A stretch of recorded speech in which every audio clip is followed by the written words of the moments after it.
Xưa xưa hậu kê chuyện trong to xe bùa bỏ có tuồng vì chờ có ý tên của muôn ôi vua tua của trâu của sao cơ vì lưu có hẹn chỉ bao nhiêu lý do thiệt tao có sợ ý xa lý lưu xuyên chờ thiệt xa tiếng mưa gió kể tua lo bao có lưu của mưa thiệt chuồn đau tua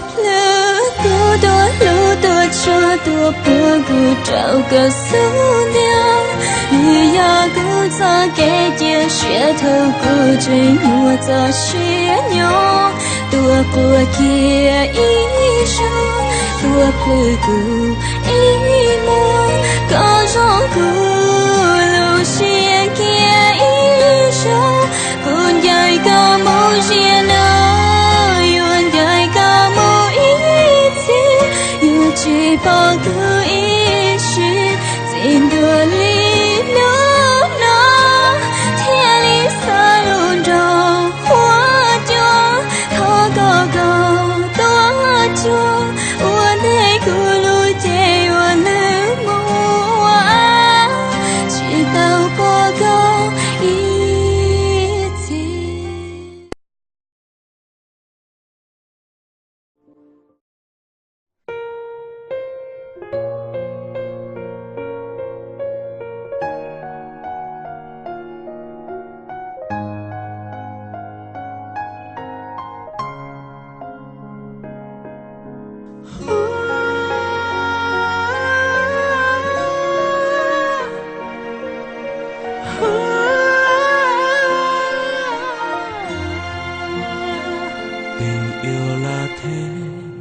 Đôi khi là mình say mê, đôi khi là mình ngô nghê, tìm một người đến nỗi rơi lệ.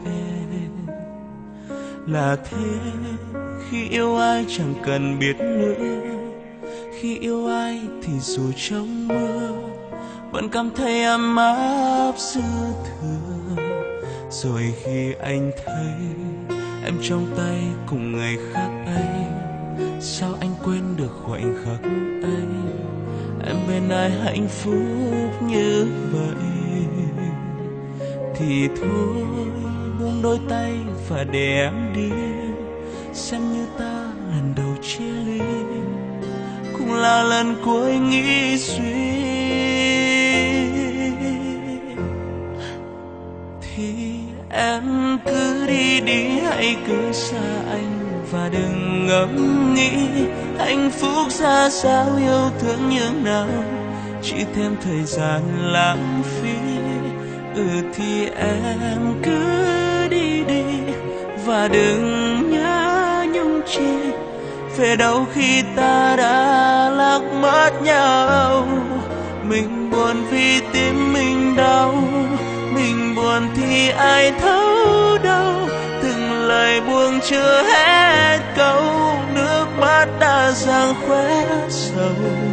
Đừng bên nhau nếu không vui, anh muốn thấy em cười, vì yêu nên anh xin em cứ đi.